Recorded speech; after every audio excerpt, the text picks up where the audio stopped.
Yeah, so I was really blessed on Thanksgiving and still had two Thanksgivings.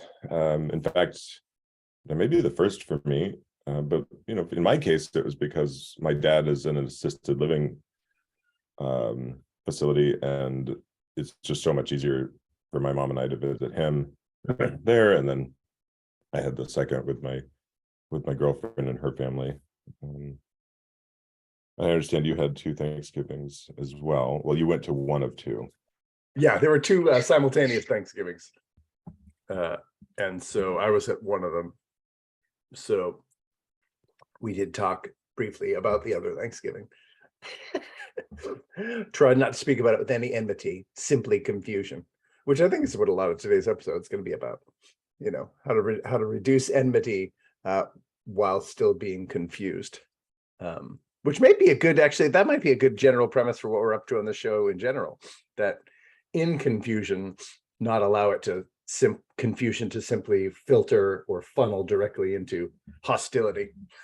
Or like, I don't get you, that means I hate you, instead of I don't get you, let's figure this out together.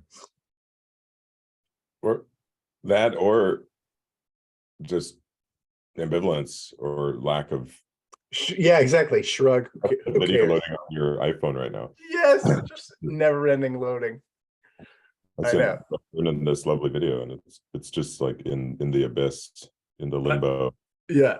Which, folks, if you could see our text thread, especially as relates to today's episode, it has been the number of links and materials sent has been abundant. So it is sort of hilarious that the one time you send something that's like delightfully benign from your own existence, from your own life, it's like, nope. I mean, for this episode, I went back because I was looking through our text to try to figure out like kind of anything I might want to add to the outline that I'd sent you. And Andy in our text thread at some point had said that because sometimes Andy will send me a link and I will respond with a treatise on dissection for whatever the material in the link that he'd sent. And a couple times, hilariously, after honestly 45 minutes to an hour, he'd be like, yeah, I sent it to you kind of just as like a bookmark to like, there's something we could potentially look at later as relates to one of the things we were going to talk about. But thank you for the full report. I actually didn't read it yet. Yeah, so, you're like, oh. And I was like, well, yeah, I was like, here are all the problems I have with this logically, but tell me what did you think? Why did you send it? You're like, I don't know yet. You haven't read it. I just thought it's something we could talk about. Maybe, just maybe. So after you read them. Oh, interesting. Yeah. So I started doing that, especially for this episode. I started writing like the actual subject heading so that I could do a search. And I did a search, and I think I sent probably about 30 links or something like that over the past basically 2.5 weeks, 2 weeks, related to this episode. But it was helpful. So like taking your usage path was actually very helpful to be able to sort of mark conversations as a way of kind of bookmarking material without actually just literally bookmarking it, because my windows open on my phone, like on my browser. I think I pretty much have to every like once, maybe 4 times a week, just delete close a bunch of them, because you max out on the iPhone at 500 tabs open. Yeah, so I've been holding steady at 500 for a while. Yeah, I'm at like 496, and I just have to go in every once in a while, delete 7 or 8. There'll be some duplicates in there, and that's funny. I mean, it's I have most of the things that I do regularly use set elsewhere, but actually using our text thread to identify things by subject was like, okay, there's at least a subordinate organizational principle or organizational technique I can use in order to at least maybe close some tabs. So it's a domino effect of sorting one's existence. Well, it's funny you say that, because I, as you know, just got a new laptop after a really, really long time. So I give credit to my my other couple old Macs for going about 10 years. It's pretty remarkable. But in that thread, I heard this phrase, digital bankruptcy. So I've been considering declaring digital bankruptcy on my browsers. Just Yep. Going nuclear, basically, just starting over. Yeah. And I did that with this machine, like for the last 20 years. I mean, I've every time I've done the migration. In fact, I blogged about it once. I was like, oh, this is like the soul of my Mac. I'm like moving it from one machine to the next. Yeah. And this time I didn't. I was just like, there's all sorts of efficiency and security reasons and just clutter reasons. And I was like, I'm just going to start over. Plus, I'm like probably 80-90% in the cloud at this point. So it was just like, I'm just going to install these apps.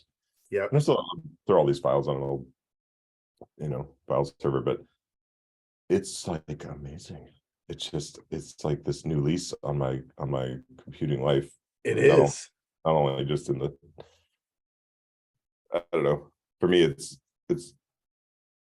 fascinating to explore how many areas of my life are affected by the computer.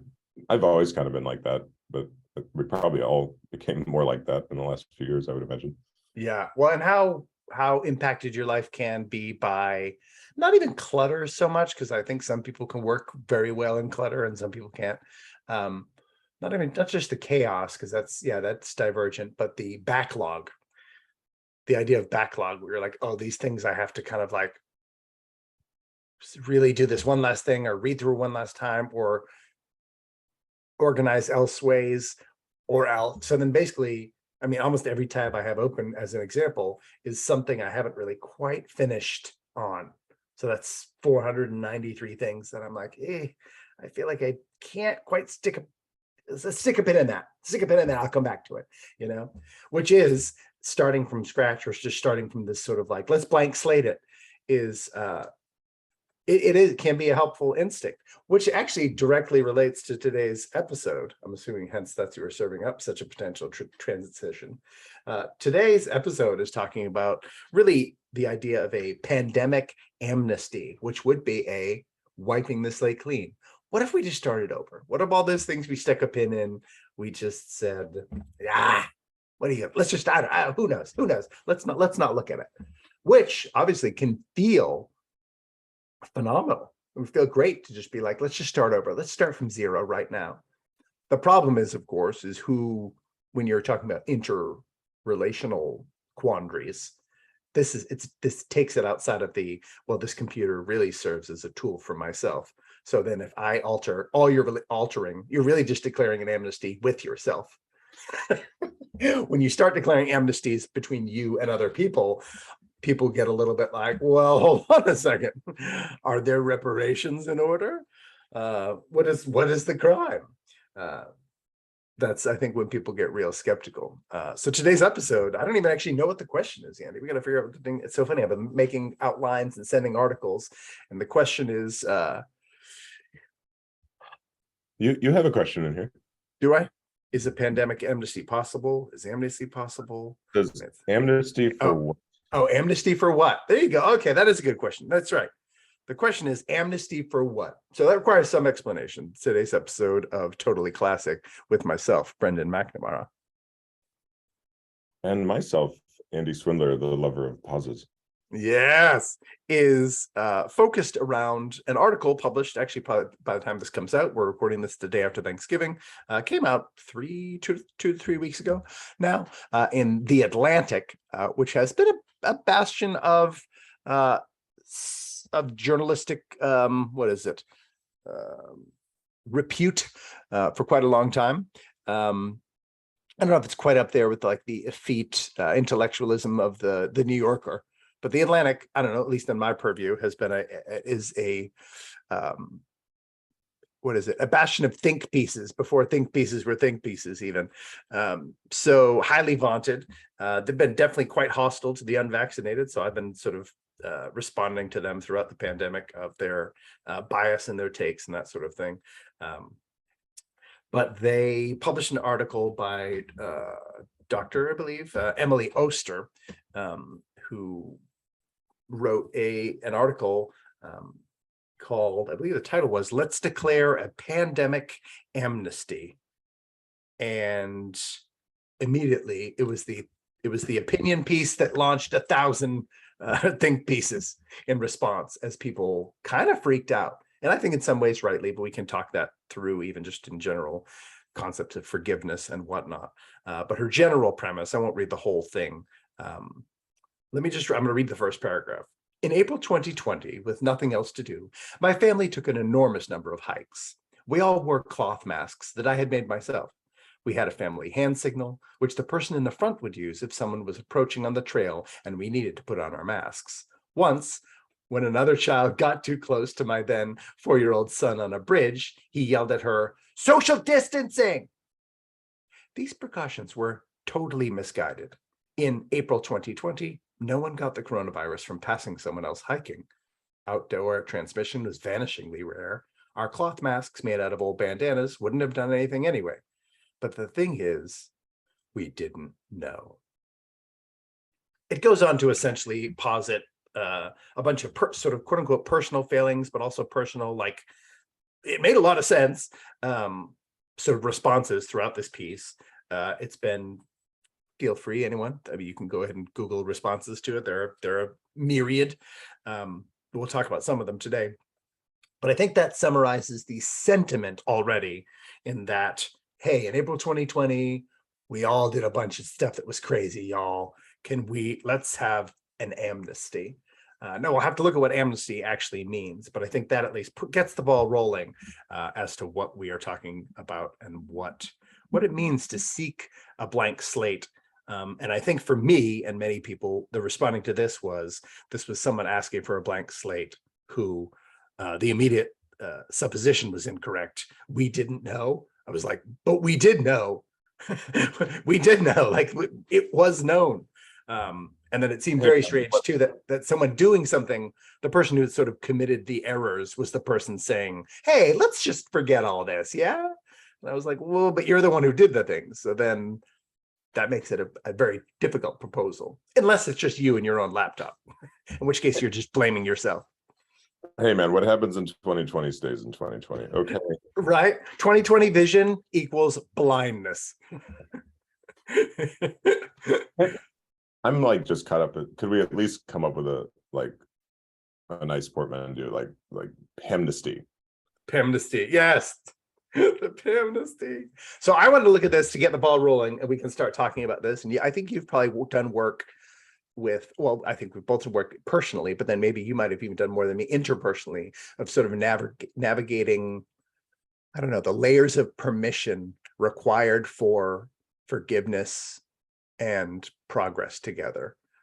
I think it's pretty common to anyone in therapy, or anyone just examining themselves and examining tensions. It's something I dealt with, sort of, obviously it's an integral part of the Christian experience, repentance and forgiveness. But it's also just part of living as a functional human being. But I did want to just put out the definition of amnesty, so we don't get too far waylaid, although I feel like it was, even in this piece, it was waylaid. An official statement, this is Oxford Learner's Dictionary, an official statement that allows people who have been put in prison for crimes against the state to go free. Wow. Yeah, or the second one, a period of time during which people can admit to a crime or give up weapons or stolen items without being punished. So probably inclines a little bit towards the second one, and the first, or whatever, as to this proposal. But this is the question we're questioning today. And if for you, anyone at home listening right now, or out in the world listening right now, that's the question we want you to consider as well. Should we declare a pandemic amnesty? And this could take it in all different directions too, because some people might be like, okay, I don't know if I'm ready to forgive the unvaccinated. And then for someone like myself, it's like, I'm not ready to forgive, the CDC. But it's a good question to ask. And was she asking for amnesty by that name in that article? I'm pretty sure I have it open in a tab somewhere. Mm-hmm. Well, that's the title. Now it's the title of the article. So, yeah. So as you may know, though, a lot of times when people write for institutions as such, they don't always choose the title. A lot of times writers write the piece, editors choose the title. So, but that's so whether they released it as such for clickbait, it's not exactly clickbait. She does say it in the article, but that doesn't happen until like 5 or 6 paragraphs in or whatever. She says we have to put these fights aside and declare a pandemic amnesty, meaning she said, what was it? All this gloating and defensiveness continues to gobble up social energy and to drive culture wars, especially on the internet. These discussions are heated, unpleasant, and ultimately unproductive. I would disagree with that, but in the face of so much uncertainty, getting something right had a hefty element of luck. And similarly, getting something wrong wasn't a moral failing. Treating pandemic choices as a scorecard on which some people racked up more points than others is preventing us from moving forward. We have to put these fights aside and declare a pandemic amnesty.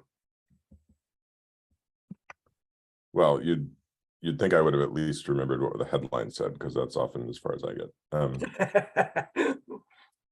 Huh. Well, yeah, I mean, I can relate it to just some things I've learned about, conflict resolution, peace circles, restorative justice, those categories. And it's funny, this week, I'm trying to listen to everything we've recorded. I feel like one listen is just good, practice or showmanship or self-critique. 10 listens gets into like narcissism, but I'm not there yet. Yeah. But I was actually just listening to the one where I had COVID. Yeah. The Is COVID Real episode, and then that was kind of nestled in between the woke culture ones. And one thing I don't, this may just be assumed, maybe we speak to it, but one thing I think we share in common, we often just label it as curiosity, but it's the stern belief, if not truth, that interrogating what happened, like actually examining as with as much ferocity and different perspectives as possible, is always good. Like that is always going to, that might not be fun. Might Yes. not feel good. Yeah. But ultimately that is what will lead us to knowing what happened and maybe potentially changing how we do things next time. And so I feel like that's also just a central thesis to sort of peace and reconciliation processes. We absolutely must design a process where we and I could look at it a lot of different ways, but we must get to a point where everybody can sink beneath the anger and the vitriol and the defensiveness. I would kind of put that article, the way the passages you pulled, maybe into the defensiveness category of like that's not like building a bridge to understanding there, right? That's like, well, we kind of did some stuff and I don't know. And, yeah, it has all the framings of a poor apology in that way, meaning like one of those apologies where it immediately is it's sort of justified. It immediately justifies at the end of the first paragraph. And then never actually apologizes, right? Which is like, we've all had those apologies where someone is like, okay, well, I did this, and they explain their motives. I think that's healthy and good. I think it probably don't lead with it, but whatever. And then that's what you do. And then the apology never happens. And then you're like, oh, okay, well, do you feel better now that you understand their motives? You're like, I mean, 4%.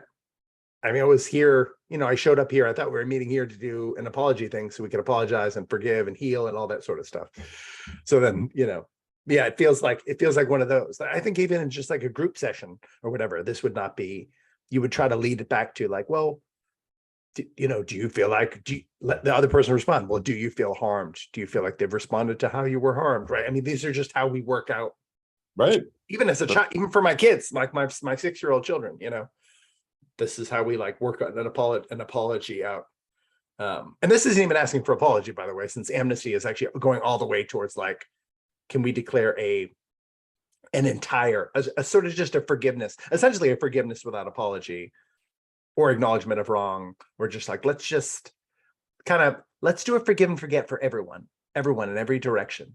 And then you're sort of like, well, This is sort of like when you just you when you agree to split the check and someone only got the like a lemonade and someone else ordered the the surf and turf.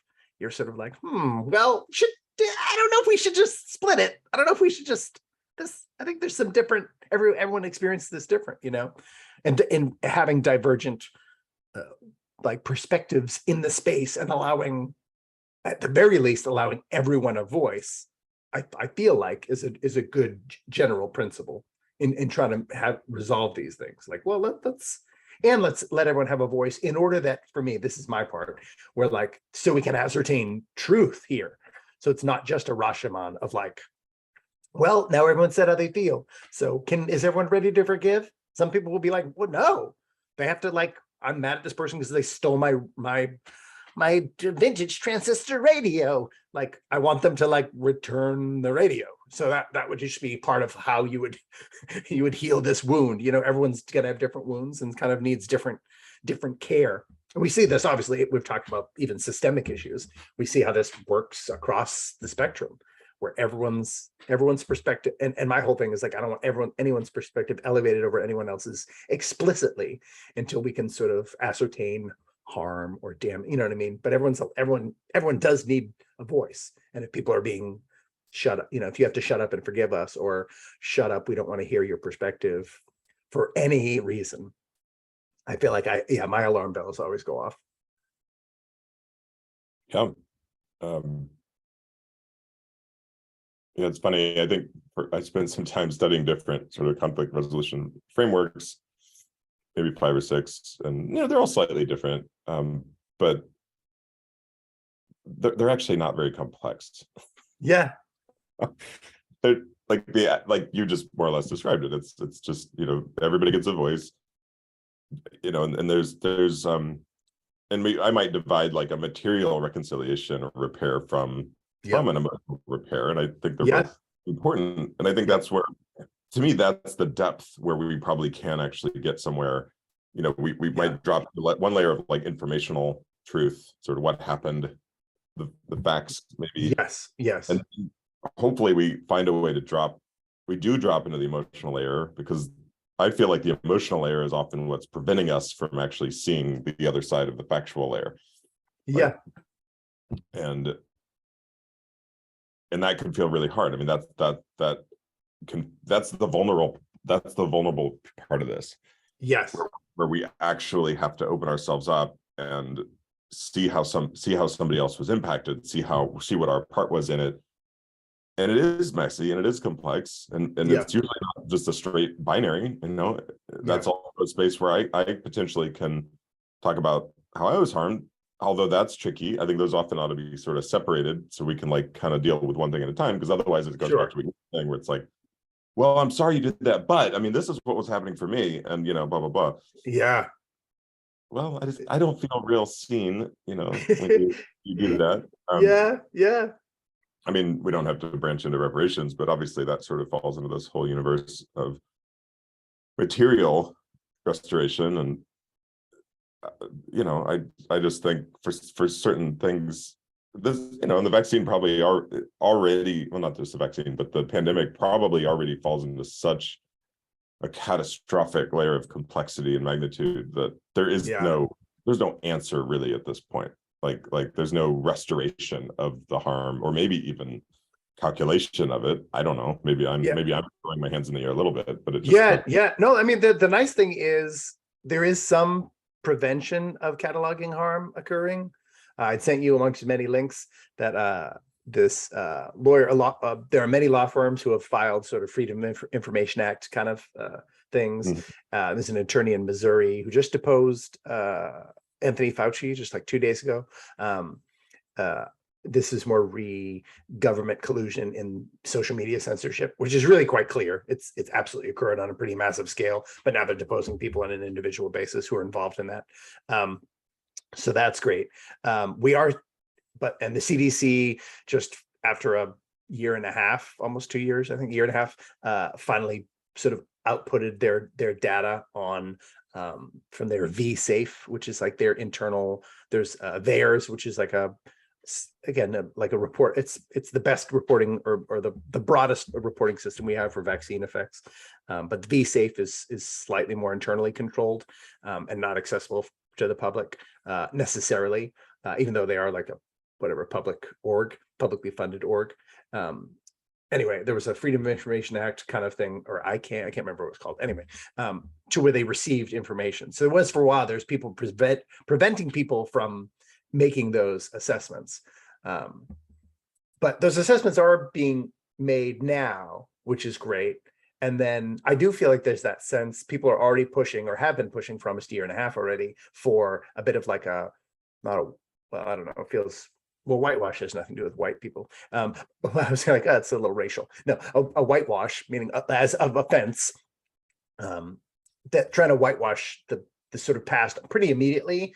And in this phenomena where people started doing news reports or talking about things as like, oh, well, because of the pandemic, learning losses went up in schools to astronomical levels.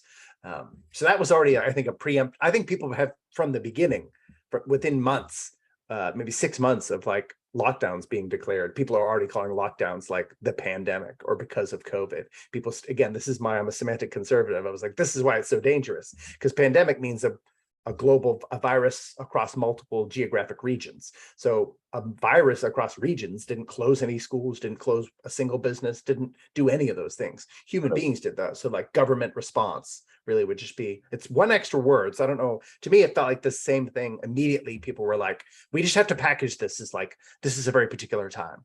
This is very particular. And I think what was provocative or frustrating for people like myself is that by April, May, June, certainly people were like, well, no, none of this is reasonable. Look at this. Why are we doing this? This doesn't make any sense. Why is everyone doing that? And so it was very clearly delineated from the get-go.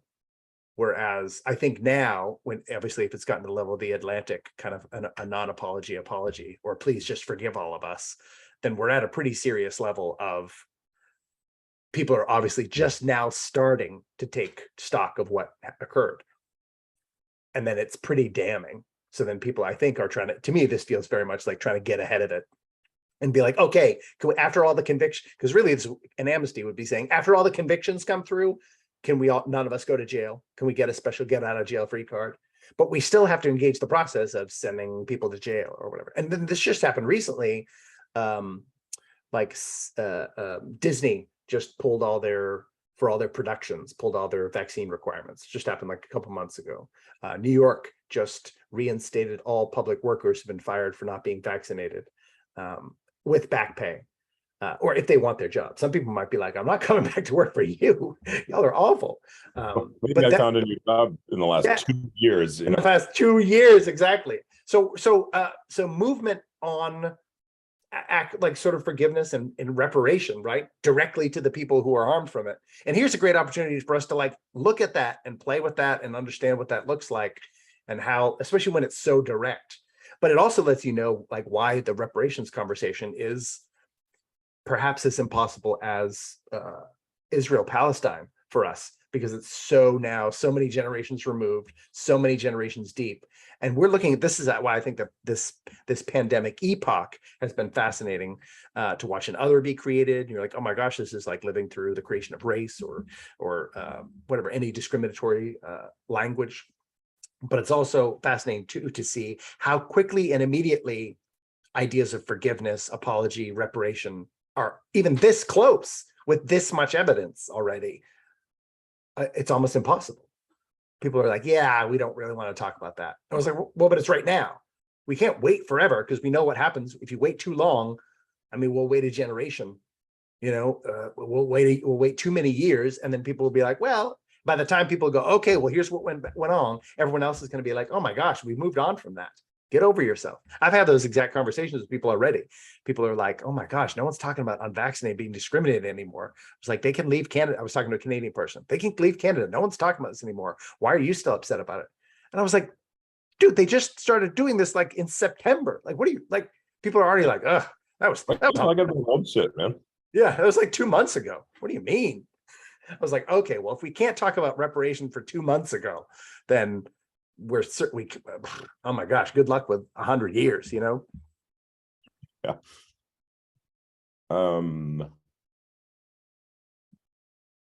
That's funny. There were two things that stood out and they just floated away. They slammed into each other and fell down. Okay, maybe they're coming back. The coffee is kicking in. The one of them that just is, to me, it's like it speaks for itself. Like even before you read those definitions, which are both attached to criminality. Like I didn't know that the amnesty that sort of direct, even maybe metaphorically. But the fact that like that is the headline right now, is an admission of guilt, right? It de facto, I mean, is she, you know, even that article, I mean, it's sort of half-assed, but it's not attaching the guilt to let's do something about it.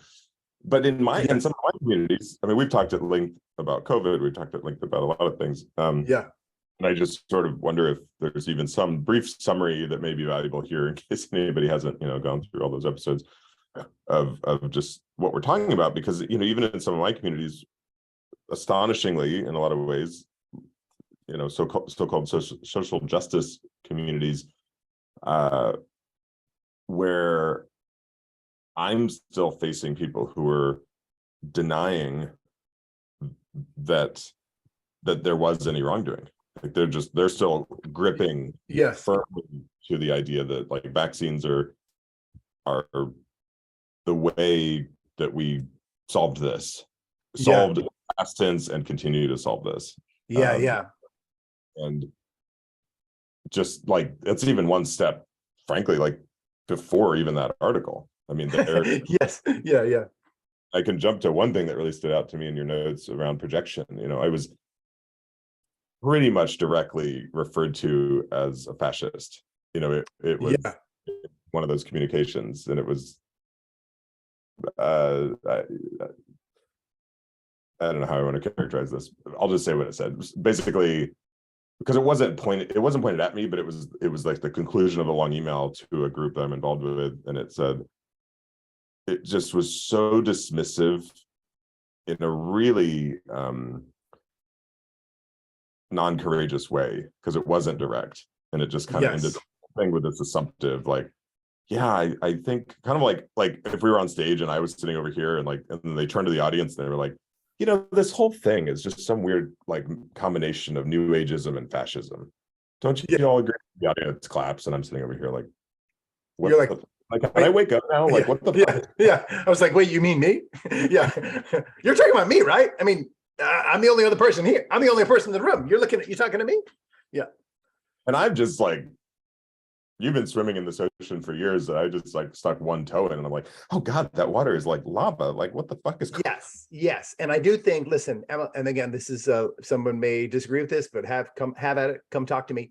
Emily Oster is is adjacent to data science collection. I've actually used her data set related to schools in having conversations regards to the failures of mask mandates in schools or whatever. So she's been like in the scrum in many ways and trying to constantly assess like what in the world is going on.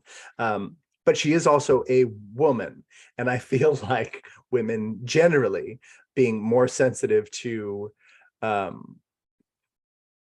that feeling you're talking about. This is gross. This is a terrible place.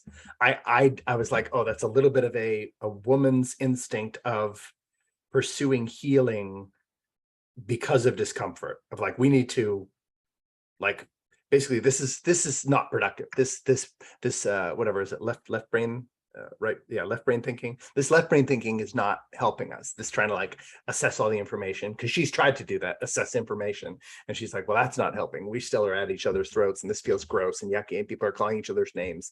Let's just do peace. Let's do a peace accord. Everyone gets peace. But the problem is she kind of played, in this case, since I read the beginning, like she played her own hand of like what they did outside and what she made her children do is supposed to be like, oh, remember how wacky it was that back then? And maybe for the readers of The Atlantic, that makes sense to them. But I was like, I remember when that was happening. I remember walking at like with my parents or whatever around a lake, and people would put on masks and get off the path as we walked around a lake. Like they would like see us coming, the whole family would put on their masks, step off the path like into the woods so we didn't cross by each other closely. And at the time I wasn't like, oh yep, hey, we're doing what we can to keep safe. I looked at those people and I was like, what is happening? What is going on right now? Like what? Who told them outside was dangerous? And again, this was happening, whatever, in April, May. It was like, no, I don't understand the assumption of danger before danger has been demonstrated. There was no like outdoor transmission data. So it was like, they're worried about something that's not, there's no out, like, and this has been the thing constantly where I'm like, what is happening? What? So yes, I've been like, oh, what is happening for like 2 years. And but it's a weird feeling, right? When you run into that, you're like, what? I know these people. Why are they saying these things? Why are they doing these things? Especially when you're just going, the question is, well, like, could we look at this from another perspective? Because we could look at this, this, and this, which would frame this pretty differently, right? And that's something we would all be concerned about. And people are like, wow, this seems kind of pretty fascist. You're like, wait a second. We're just talking about, can we do this? This is just layer one. So I don't think it's not even that in-depth or complicated before people kind of get into this frenzied state. And I think she's positing that that's like normal or okay. I do think it's normal, meaning human beings do it, but I certainly don't think it's okay because it's not helpful. That could be the slogan for this show. Normal, but not. Yeah, normal, but not okay. Yeah. I do think that's something we're both really attracted to, and just exploring human nature. Yeah. I don't know. Nature might be the wrong word. Human normalcy, because then that with all the socialization to come into it. Yes. Well, because we're socialized creatures, or we are socializing creatures, right? I mean, that's exactly what this is positing. Like, oh, they became socialized into this one way that they realized was completely wacky. And they're like, but wasn't that wacky? Wasn't it just funny when didn't everybody do it? I mean, yeah, that's the wild assumption. I think really from the get-go, and this is maybe this is the kind of thing about being woke, right? Which is like in its core, or like its adjacent core, or it's like whatever, what's the word? It's speak and spell, Fisher-Price definition, which is just like being aware. Like, oh, being aware that other people have other experiences that were fundamentally different than yours in their life right now, last week, this year.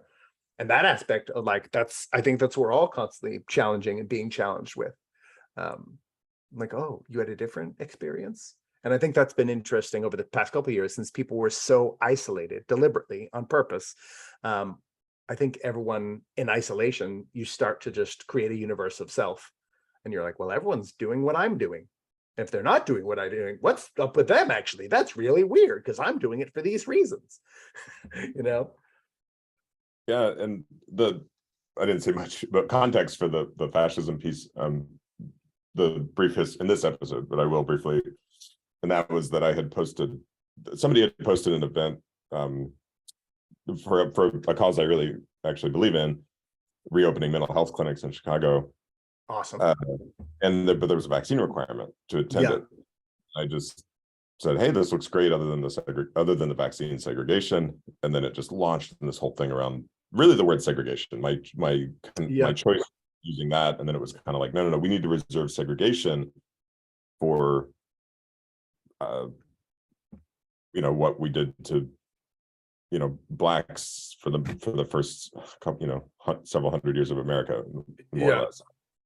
And it was like, so it's interesting, like, and I'm sure you danced around this a lot, although I don't think you're as maybe willing to do it as I am, to modify it to accommodate people, dilute that language, and then it becomes less meaningful. And so I think that's the tricky dance, is like, I really believe in meeting people where they are in this work. It just that's how, otherwise, if we don't ever meet them, hell, we're never going to go anywhere.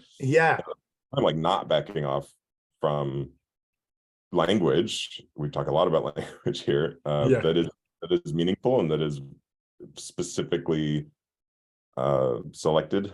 And in that case, there really never was a resolution. Maybe we can tag that in this episode and say, you were sort of my coach to help construct a rather lengthy response and bring in a lot of different pieces of evidence. And I think you even called it restrained Um, Yeah. and then I literally never, I got one response. There was one guy who said, I listened to your episodes and I'm glad to have this research. And I want to check back in with him actually, because I'm not sure where he landed. And it's not like I'm looking for people to respond and say, oh yeah, you're right, or yeah, I agree with you. But Yeah. even, wow, thanks. I didn't realize there was maybe this much depth behind that, Yeah. or anything, any kind of meeting. Yeah. Anything. That's always the odd thing. Actually several hours of work to even put that email together. Yeah, it really is. I know, that's the funny thing. I think that's something I struggled with for a while, until I had to sort of reconcile with myself that I felt okay in the way that I'd been managing myself, because that was, I don't know, I constantly examine my motivations and actions and whether they are appropriate for any and all experiences. And certainly my way of talking to people has been perceived as fire hosey, or it's just too much information coming at me, and then it feels like you're aggressive and trying to be this just wreck everything, Wreck It Ralphie kind of style. But what I had to sort of explain to people, because for a while I was like, okay, well, I keep getting this note, and if you keep getting the same note, yes, everyone else can be wrong, but as notes accrue, you probably should keep checking that. If everyone keeps saying the same thing, either everyone's crazy, which is possible, or you're crazy. So in checking if I was crazy, I was like, well, at some point I had to be like, well, yes, okay, I can modify this in order for people to essentially to translate for people who people process differently than I do. I'm always just trying to be like, hey, I'm not crazy, so let me show you all. Here's 6 things to show exactly why I'm saying what I'm saying. And people are like, oh, you're just trying to shut the conversation down from the beginning. I'm like, oh, not at all. I'm literally being, to me, it's a form of intellectual vulnerability. I think we talked about this one other time, which I think is part and parcel. Intellectual and emotional vulnerability are necessary for healing, or to be able to adjudicate any situation between you and another person, or any sort of disagreement. You've got to be emotionally vulnerable, meaning, like you're saying, you've got to go, well, here's the feelings that are getting riled up. Here's how I felt then. Here's how I feel now. Those are all integral and important things to note. Fear, for example, which we've talked about recently, can be paramount. But then also there's intellectual vulnerability, being like, here's I'm literally laying all the cogs bare. This is all the inner workings of my machinery to show, here's all the reasons I think this. In which case, I'm literally showing you my belly. I'm literally showing you my guts and going, here's all the guts. And I'm literally handing it to you so you can muck around with it. And you can look at my guts and be like, your guts are messed up. You know what I mean? You're digesting improperly. So in some ways, that's always been, at least that was my attempt and my endeavor, was to be like, here's why I think what I'm thinking. Why do you think what you're thinking? Show me all your guts. Here's all my guts. Show me your guts. But people, again, I think because of the emotional aspects sometimes, or because of just intellectual dishonesty too, just like when we were kids, I'll show you mine. If you show me yours, then you show yours, and then the other person runs away. And then, 30 years later, after a lot of therapy, they realized that theirs was pretty great. Yes, exactly. Mine was pretty great after all.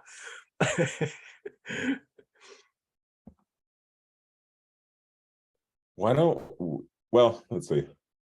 Is it worth doing a very brief summary of sort of the early, actually, I guess it was our first couple episodes after our intro, because that's how this whole dang thing started. Yeah. Just like what you were saying, in the earliest days of the pandemic, you and I had extremely different experiences. Yeah. I think we were kind of witnessing some of the same things, but through very different lenses. I'm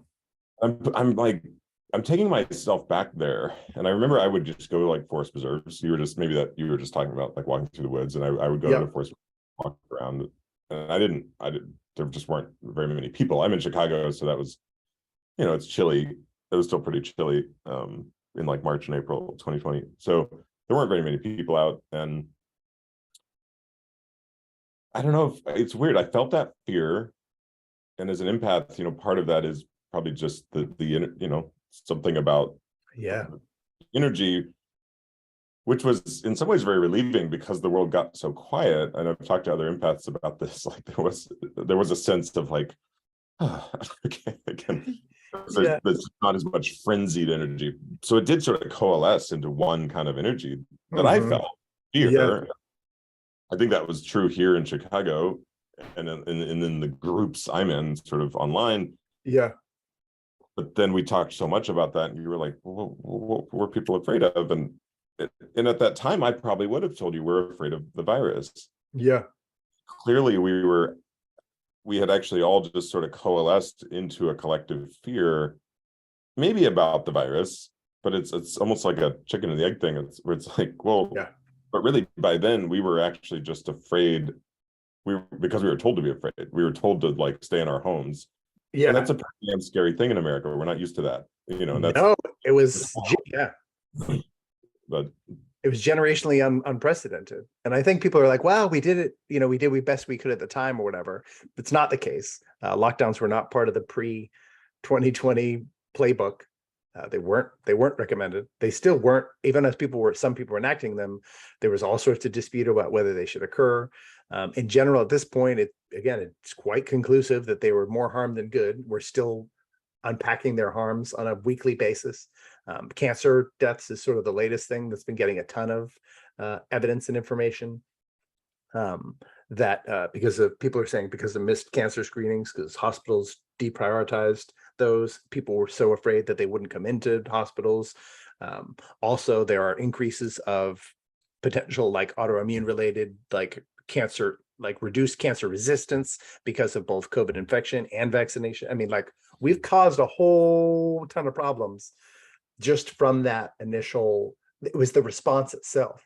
And I think that was the hard thing for most people is the decision on how to respond was taken away from all of us in a fundamental way very early, because it was programmed so dominantly in one direction when they literally said, go home. So we're like, some aspect of us, and this is a dangerous thing, but also sometimes practical in terms of fear. Oh, they're doing this. This must be super serious. But now here we are a couple years later, and it doesn't seem realistic. Like in hindsight, right? Certainly. We're like, I don't know, I don't think that's really that was that serious, to where that sort of level of shutdown. that's it. We were reacting to the reaction. Yeah. So felt like the reaction. right, which is really fascinating. But it literally is, it's responding to the messenger, not the message, even, you know what I mean? In some ways of like how the messenger said it. Now this is don't kill it. This is amnesty cry is don't shoot the messenger. But if you deliver messages that were not true, which happened over and over again, and again, we've talked about this a couple of times, but I think I still don't understand why people don't bring this up on a monthly basis. It was maybe about a year or so in, it was shown that Democrats specifically, so again, we knew this was kind of like media, there was a media bias relevance here, where Democrats overestimated the threat of COVID putting you in the hospital. They thought it was something like 50, 40 something to 60%, somewhere in that range. And it was 0.8%. And then I think Republicans at the time were also wrong, but they thought it was like 10 to 20%. So the messaging was obviously either the worst flipping messaging, or people weren't paying any real attention to what was going on. And it specifically was divided in these like partisan ways, which then you're like, I don't know. When that came out, I was like, we need to be talking about this. Look at this evidence, the fact that like people don't know what they're talking about. And especially in these political things, both people were wrong. One sort of political party was way more wrong than the other. And so I was like, okay, guys, we have to look at that. I mean, I thought at that point, every Democrat should have sat down and shut up for like 3 days, just 3 days, and going like, okay, well, how could I have been so wrong? How could it be more wrong than those people over there who I'm always saying are wrong about a thing that's like the most important thing to us right now? So and again, there was no, but that's the hard thing with the internet and with the news cycle being as such. Within 48 hours or 72 hours or whatever, Bill Maher talked about it and some other people talked about it, and then people moved on. They're like the latest thing to be horrified about. So it was like, this is maybe the terrible things with lockdowns too. You go home and then you kind of get into like consume mode, right? Everyone went home and binged Tiger King. So, so it was just like, I moved on to the next thing that kind of fills my maw, as opposed to being like, why do I not know what's going on? You know? I skipped it, so I don't know what's going on with Tiger King. Oh yeah. Well, you're fine. You're fine. It was somewhat fascinating though, I gotta tell you. That was to me, that was the first, that like I always associate that with the lockdown time. But like I feel like Tiger King was the first like hit of the lockdown. So I want to find, maybe this is just trying to be humanist or even broaden our perspective, because I can feel an energy even right now of like wanting to be right about this. I think that's, yeah, but I think that's good. But yeah. Yeah, and I don't know, I actually just think that is human nature that I wish we all talked a lot more about, because I think that drives a lot. Yeah. And in this moment, I'm thinking, ooh, what if we ask some sort of question like how do we empathize with what was going on there? Like a little bit of the like trying to bend into the perspective of these people asking for amnesty, in the sense of, I don't know, I'm thinking, what's the most generous explanation? Like, holy shit, we were all freaked out, we were all overwhelmed, we were all didn't know what was going on, we didn't know who to trust, you know. And I'm like, well, and again, like, well, if any of that's true, why would we have been any more overwhelmed in that moment than not? And it may be as simple as just, I mean, we're kind of always at risk of that. I mean, right? Yes, yeah. Now, if millions of people, there's some tipping point of a minority of the population start doing something or trending in one direction, then all of a sudden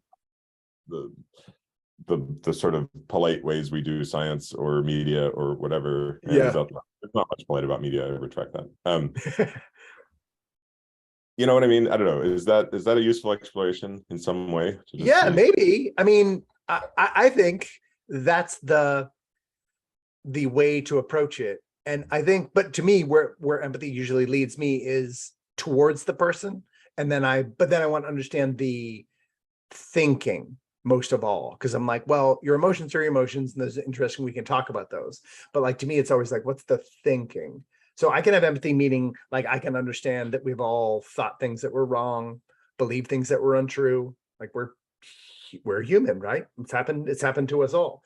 I think this is one of the reasons like Christians were maybe more involved in like pushback, like libertarians. A lot more Christians got a lot more libertarian, and pushback is like, as a Christian, it is absolutely part of my daily practice to, and even for a nominal Christian, at least their weekly practice, to look at ways in which they've acted based on like a false premise, acted contrary to their own ethos. Like we're steeped as a Christian. I'm steeped in a constant cycle of apology.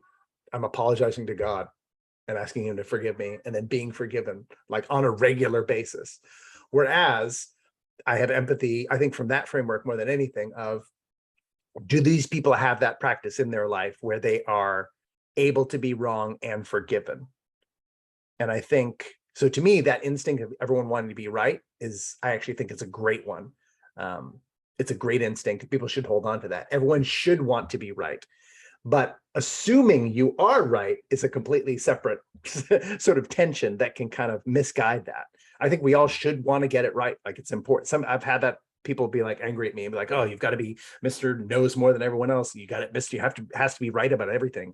And I was like, we all have that obligation to be right.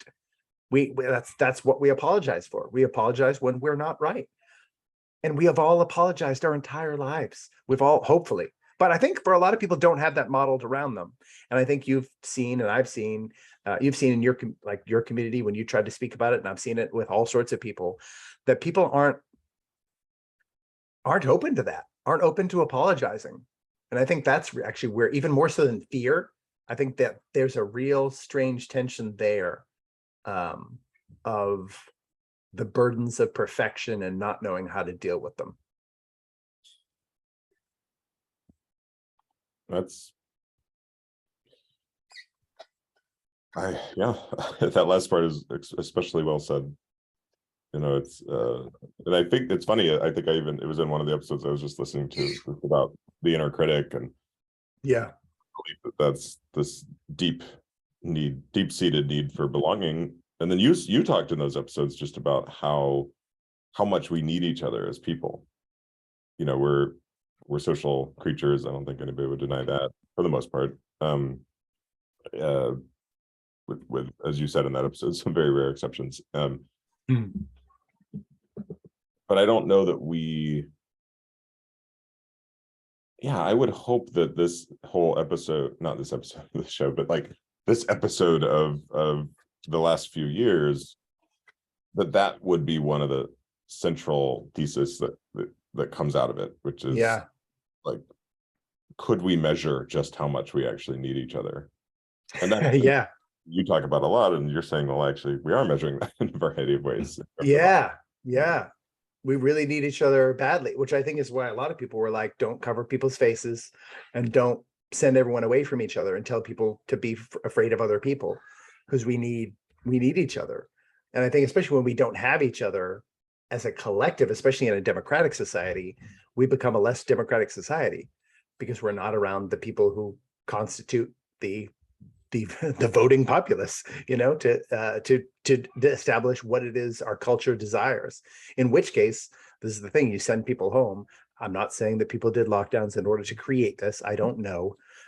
It certainly seemed helpful for this, in that you send people home and then you can control their entire worldview, because they're not around people. Then they're only going to be people who already tend to be, if you like this, people don't always tend this way. Some people have carefully curated like friend groups who are adversarial to their thinking, but generally, especially in times of fear, if you create enough fear, you're going to go to places that are comfortable. You're going to create a desire for comfort, especially in our culture. And then you're also going to be like, you're going to be the only one really messaging them as to what people are thinking. And again, since media is dominantly sort of left bias, that means you're going to actually be sort of at least media generally is left bias, just as like as an overall, but it's also left bias in sort of like what the media that I consume. So then the messaging I'm going to be getting is going to be telling me what is real and what's going on, is really going to be very not directly manipulated by other people, but just a very, like you talked about, a very small set of people. And sometimes a set of people who tend to be, as in that case, like in the Democrat misinformation place, then like people who are wildly misinformed themselves. You know, like there was so much talk this whole time about like, and she even says in the Amnesty article where it's like, well, no, we don't mean deliberate purveyors of misinformation. And I was like, well, wait a second. Like if a year in, people thought the risk of hospitalization was 80% or whatever, 60%, 50 or 60% instead of 0.8, then there's no way that's just from people on Facebook. You know what I mean? Little like, oh, misinformation, like gnomes running around. I was like, that's far too massive of an effect to not be systemic, right? That's a system-wide failure in messaging. So it would have to come from, I mean, that means purveyors of misinformation could be straight up anybody. So is there some part of this where, like, what if COVID had been that bad? Yeah. What if 60% of people were being hospitalized? Yeah. Well, then I don't think we would have needed messaging about it. We would have seen it with our eyes. And that was the thing. I don't know. I don't personally know. I don't know anybody who saw COVID's devastation with their eyes and then responded. Like, no, like straight up nobody. And I know someone who died of COVID pretty early. Like I think it was already in like May or June or something like that in New York. And then New York got hit pretty hard in that first wave. But in terms of people, like I still have not talked to a single person who was like, I saw how bad COVID was and then responded in this particular fashion, meaning people have to do this, you have to do this, you have to do this, you have to do this. You see it on Twitter a little bit, right? With medical professionals who are like, we're swamped here. But there were a lot of people who weren't swamped. I don't know. Hopefully, again, people remember these things. But if you remember in the first 4 months, like all these hospitals were turned into like COVID emergency units. And then hospitals were furloughing employees, losing money at rapid rates. They weren't full of COVID patients. Within the first 4 months of the lockdown, it was a major issue. It was headlines all across the board of hospitals are failing, and not because they're overwhelmed with COVID, because there's no one in their hospitals right now. Like no one's going to get medical care because they think it's overwhelmed with COVID. And that was just such a minute, such a small percentage of hospitals that ever got to that point of being overwhelmed. So I was like, that stuff is, yeah, I think if it really was that bad, we would have known. And it never happened. Again, I don't know. I don't know a single person. Like, I don't know anybody who saw someone fall down from COVID in the street. Or again, I don't even know. I think I know an equal number of people who have died like rapidly post vaccination as I do who have died from COVID. So, and no one's running away from that. You know what I mean? So yeah, it was a very strange time, and we're still in it. I mean, that's the funny thing about an amnesty. The whatever, the leaders of the world just met at the G20 and signed a sort of a declaration. It sounds like a statement of intent to pursue like a G20 wide digital vaccine passport. So it's like they're still doing all the things. So then, of course, this whole idea of like amnesty, you're like, amnesty for the crimes presently being committed? I just don't think that's how amnesty works. So that's the thing too, are we? And I think that's why our show exists, right? We're trying to encourage people to do the thing that we should have been doing the whole time, which is talking to each other, you know? And you're like, if we stopped, but a lot of people are still back in that mode. You know what I mean? Some people are like, oh, moved on, the pandemic's done. But other people are still living in April 2020. I mean, I think the people you've talked to on your thread are still living in April 2020 in that concept. You know what I mean? Being like, no, we don't talk about anything that's not what we think right now. That's scary. And then for the invitation to talk being called fascism instead of the embargo on talking.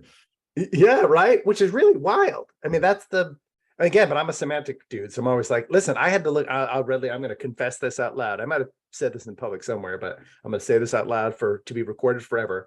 I had to look up what fascism was. I mean, I understand it was like happening in Italy around the same time the Nazis were rising. I have like a general historical sense of fascism. I know Woody Guthrie sang about it, against it. But I didn't really know what it was. But all of a sudden that term got brought up so much. And then when I looked up what it was, I was like, what are these people talking? Like, it didn't make any sense. Like, it's Mussolini described, and I got banned from lives on Instagram for sharing this for some reason. Again, which is one of the amnesty things we can talk about in the next episode, all the things that we would need to declare amnesty for. One of them being like social media censorship of anything divergent from whatever message people had decided. And at this point, we already knew whatever false message, like inaccurate message, people had decided was true. Mussolini defined fascism as corporatism, the union of corporate and state power. So essentially fascism, people always call it like a far right sort of manifestation. And I don't think that's remotely accurate. I don't actually think it has to be right or left. It just tends to be nationalistic, statist, like the state is really the dominant control. And I would suggest most people 4 years ago would have agreed that we are sort of we are in the constant danger of being a reverse fascist country generally, meaning that we're constantly concerned that corporations essentially control our government. I thought that was literally Republican, Democrat, Libertarian, Independent, Tea Party. I thought that was everyone's basic concern, which is essentially I call it a reverse fascism. And again, suppression of the press, censoring of opponents, things like lockdowns, like all that sort of stuff is all in the fascist playbook of like how the state exerts. In our case, it was literally happening. Oh, you mean the original definition was the state acting kind of like a corporation. Yeah, essentially the state takes over corporations. So then they would have a ministry of energy, a ministry of agriculture, a ministry of, you know what I mean? So then it's all instead of like the internet, it would be like the United States government, internet provider. But we have a reverse thing where basically the corporations kind of are, but in regard, it's still a fusion. It's just like it's like a Swedish fish, sometimes you get the Swedish fish or those that are two colors, and there's some that have like yellow in the back and red in the front. Some have red in the back and yellow in the front. It's like those. Fascism is like Swedish fish. I think, yeah, we just it's like we want to, right? It's hiding in plain sight. We want to be more obvious about it in a way. Like, yes, yeah. No, I'd be shocked. Well, I'm not shocked by anything anymore, but I would be disappointed if anybody denied that. That's pretty obvious. It's right. I think that's been one of the constant things about the past 2 years that's been difficult for me, and why I'm not ready to declare a blanket amnesty without open discussion at the very least. Is so often being like, wait a second, we just all agreed about this. And I know I've shared it with you, this Gallup poll in 2019. And it's just a poll. I understand it's just polling data, but still pretty revelatory and relevant. And it was a polling data of like kind of an everybody one. And it showed the only 3 industries with negative trust ratings, 2019, y'all, the US government, like media and publicity, and the pharmaceutical industry. So before 2020, we actually all were in phenomenal agreement. There was already some schism. I think political schisms were harder than they had been in a very long time, like after the election of Donald Trump, but because he was such a divisive figure, I think, in many ways. But we all agreed like those people aren't trustworthy. Then in 2020, all of a sudden we were like, we forgot our New Year's resolution. And we all were like, we're going back. We're going to do we're going to go to the 3 people we trust the least to tell us. And those are literally the 3 most like cited organizations for why people thought all these wacky things they're now asking for amnesty for. So that to me has been from the very early thing, was the thing of like, wait, I thought we all agreed on this, And I think it's what a lot of people felt. This is why this pandemic amnesty, if someone read that headline from I think from many different perspectives, people could be like, oh, I know what that's going to be about. And it'd be about something completely different, because we all live in such kind of different entire worlds within a single country, or even a single city, or a single like text chain, Yeah.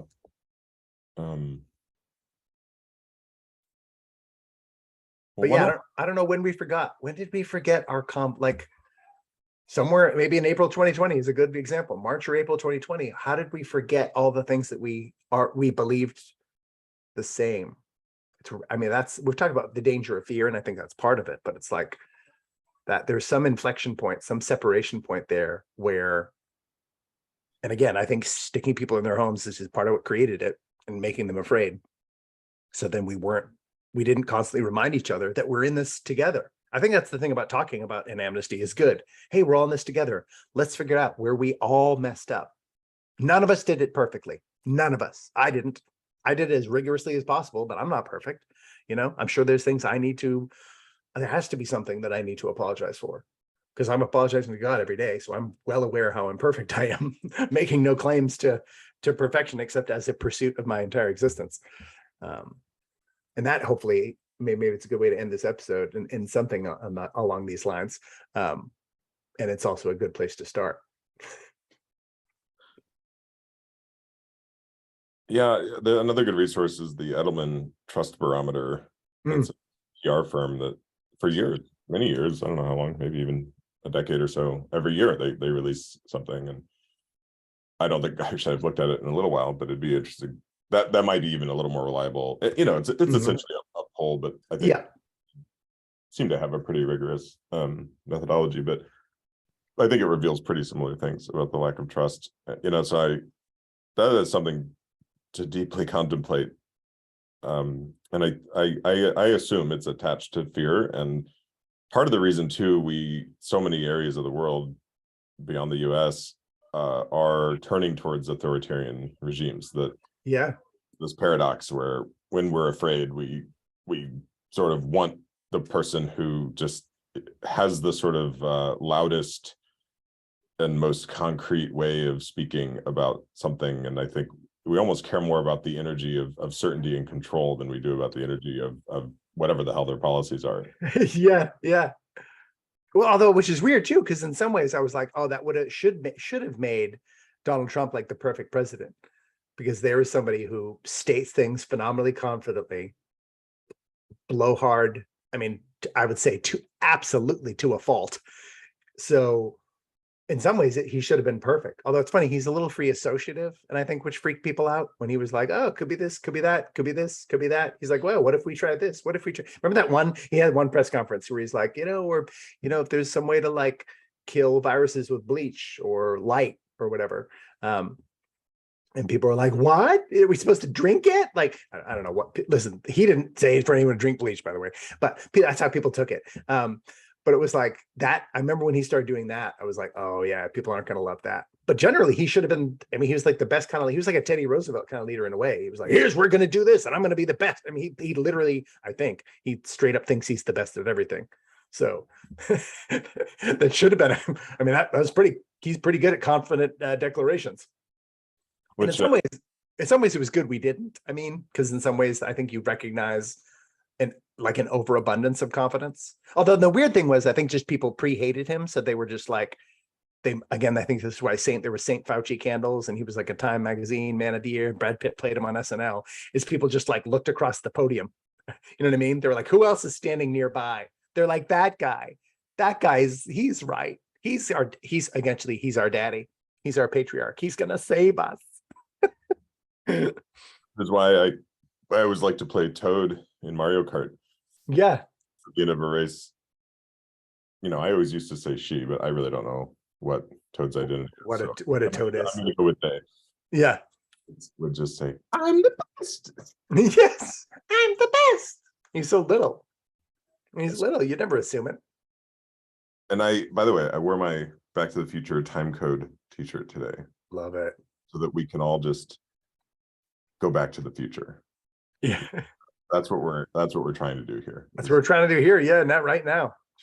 Skip ahead. So I in the spirit of this episode, I would like to ask for amnesty because when we were in college, we all went out for Mexican food one time.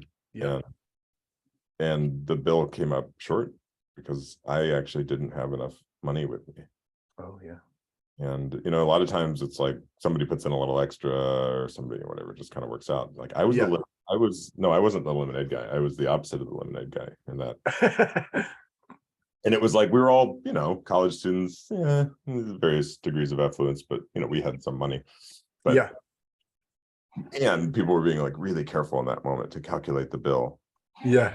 It was so chicken shit. I remember sitting there and just being like, and it was kind of a prolonged conversation. Yeah. It was like, no, really, somebody didn't put in enough money here. Like, and everybody was like, yeah. I put in this. And I'm like, I don't know. Yeah. Oh. Which I feel like is some, so hopefully maybe in some way illustrative of what's happening here. And maybe